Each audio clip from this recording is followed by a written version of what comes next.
The breath, breathing. It keeps us alive. It keeps us living. If we stop doing that, food and water don't tend to matter much. It's breathing that is the true, you know, life giver. The breath. It can cause us to panic.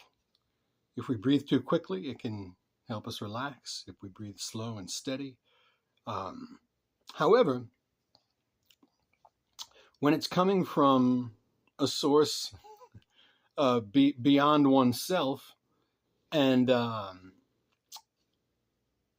doesn't seem to be coming from a human incarnate being, it can be startling.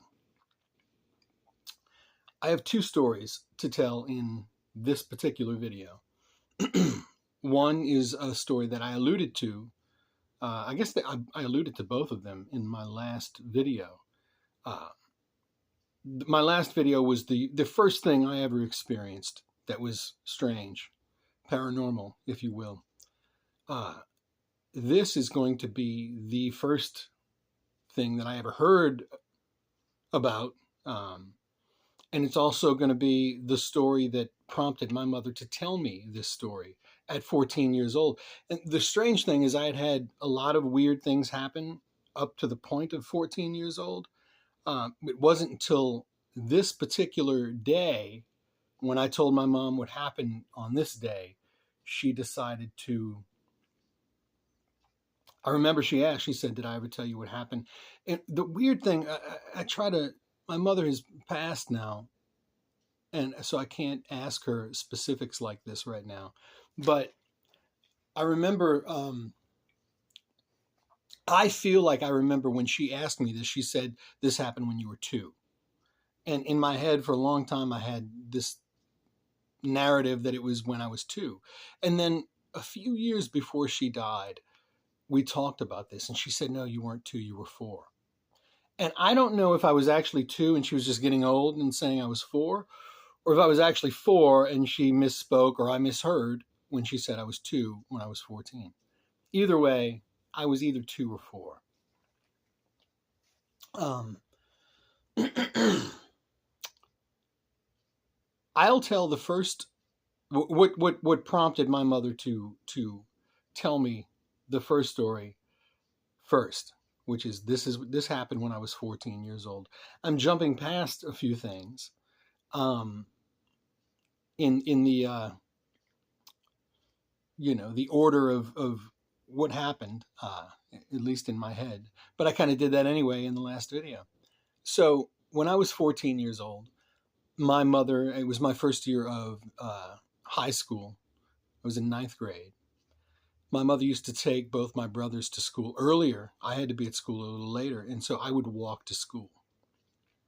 So at the time, um, every morning pretty much, I would wake up, go to the living room, turn on the TV, go jump in the shower, come out of the shower, go get dressed watching TV. It was pretty lax. I was late a lot my first year of ninth grade. Um, but that's beside the point. Point is I had a routine in the morning. My mother and my brothers were typically gone. And so on this morning, I remember I came out of the bed. They had walked out of the house. And like I always did, I went into the living room to turn on the TV. And I remember this is 1991, 1992. I went to push the button on the big box wooden, the old school TVs. And as I was about to hit the power button, the on button, I heard very clearly, right behind me, it sounded like it was right here, heavy breathing. It sounded like, and I mean, I remember just, deer in headlights kind of, and immediately instinctual survival. Okay, I have to turn around and hit someone and run. And so I turned around ready to to give it my all. And we had a sliding glass door in the living room, and I was going to run out the door. And I turned around, and nobody was there. There was nothing. I have a few experiences like this where something happens that, like this. You hear something, you turn around, there's nothing there. And so immediately logic, reason, rational thinking takes over, and you're like, okay, it must be, I'm still dreaming. I just woke up and I'm hearing things. That's kind of what I said in my head, because there was nobody there. And it clearly sounded like somebody right behind me. So I went and took a shower, came out of the shower, came back into the living room, put on my boxer shorts and my socks. And I heard the toilet seat. We had a bathroom down the hall that was a full bath, and my mom had a bathroom in her bedroom that was a half bath, just a toilet and a sink. And while I had my boxers and my socks on, I heard the toilet seat in the bathroom in the hall, the full bath, shut, like fall shut. Obviously, after hearing breathing that morning, I was, So I went and I looked, and the toilet seat was down. But I remember thinking, I didn't see anybody. I was looking down the hall. Somebody would have had to come out of the bathroom. So I just thought it must have fallen. The toilet seat fell. So on my way back into the living room, I don't think I was fully in the living room where I wanted to be to get dressed at the time. I heard my mom's toilet in her bedroom, which was further to the back of the house. I heard the toilet because there was nothing other than the TV on. Nobody was in the house. And I heard the toilet flush, and I heard her bathroom door shut because I could see her bedroom door. That's not what shut. So I thought to myself, okay, somebody's definitely in the house. This is number 3 now. And there was a baseball bat, I remember, to the left of the TV, wooden Louisville Slugger. And I picked it up, and for whatever stupid reason in my, rebellious 14-year-old self, I thought, I'm going to go knock somebody over the head. And so I start walking down the hall, and I get halfway down the hall, and I'm kind of rethinking my decision to go confront whoever this is. And, as if this is the wall I'm against, I'm kind of like up against the wall, walking this way. And, here's my mom's door right here. And I'm slowly inching, and I'm about to, turn the corner to see. Now, my mom had a bed, a spring mattress that me and my brothers used to jump on. I mean, it was the same one she'd had for years, and we used to treat it like a trampoline. So if you just sat on the bed, you would just hear, and if you jumped on the bed, and so I tell you that because my head is going in that way. I can see partially into my mother's room. Can't see the bed yet though. And I hear like somebody's jumping on the fucking bed.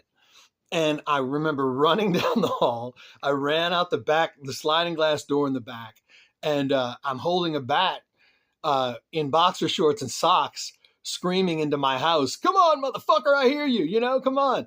And we lived in Garland, Texas, which is, there are alleyways in the back. That's kind of where your driveway is.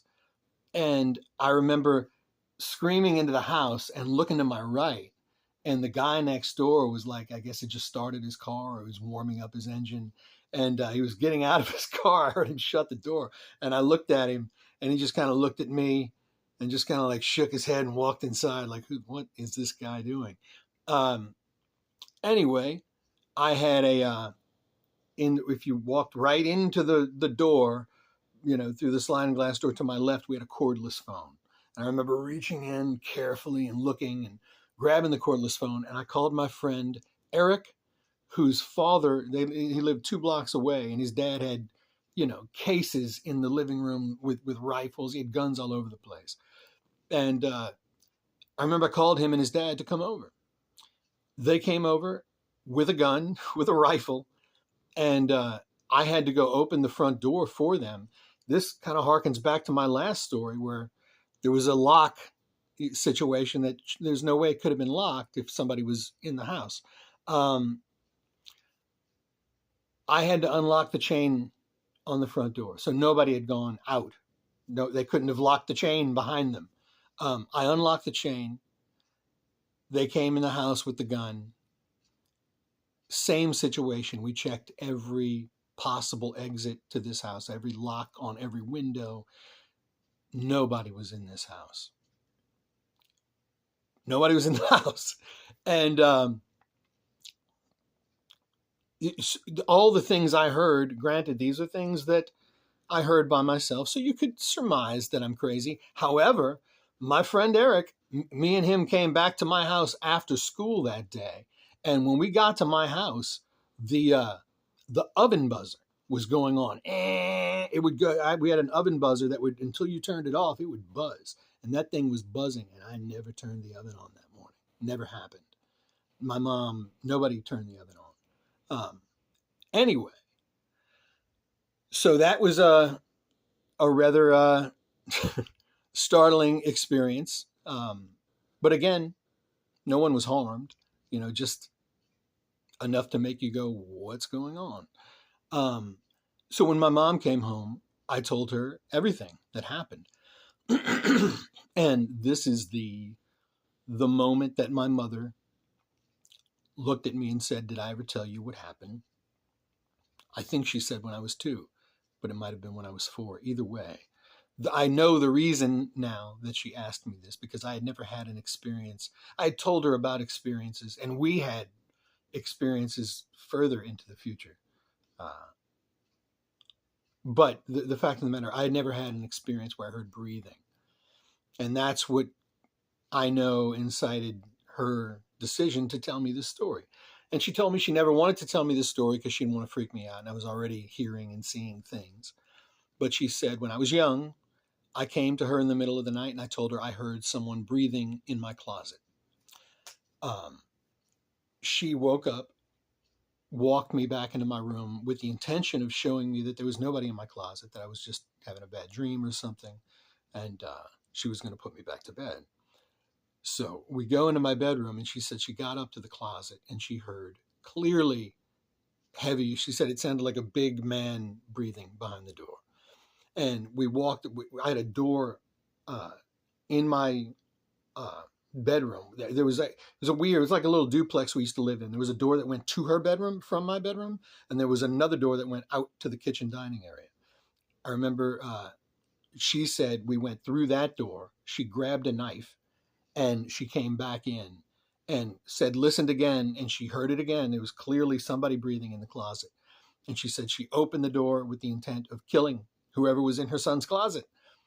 And as soon as she opened the door, the sound stopped. There was nobody there, nothing.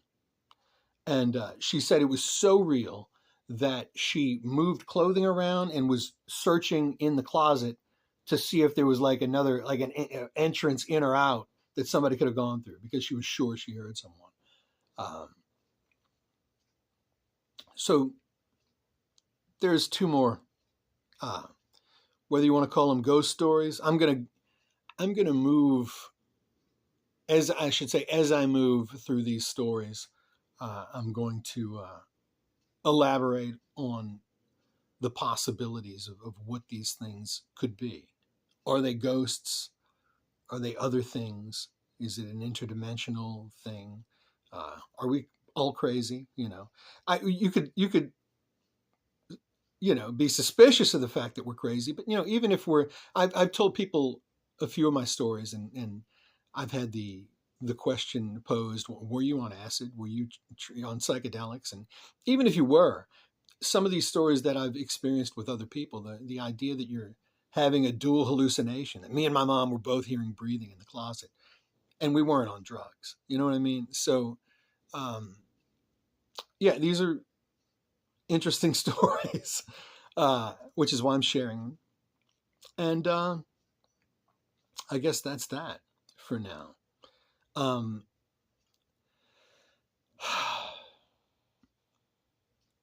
going to tell some more. I have more of these, and but I'm going to throw a song out. I'm going to recommend a song, and for some reason this one's in my head. If you look up an artist by the name of Skylab, Skylab, all one word, and look up the song Next, Next, Skylab Next. That's the song, and those are my two stories. And I'll be back with another. Thanks for listening. Subscribe if you want to hear more, or not, whatever you want to do. Take care.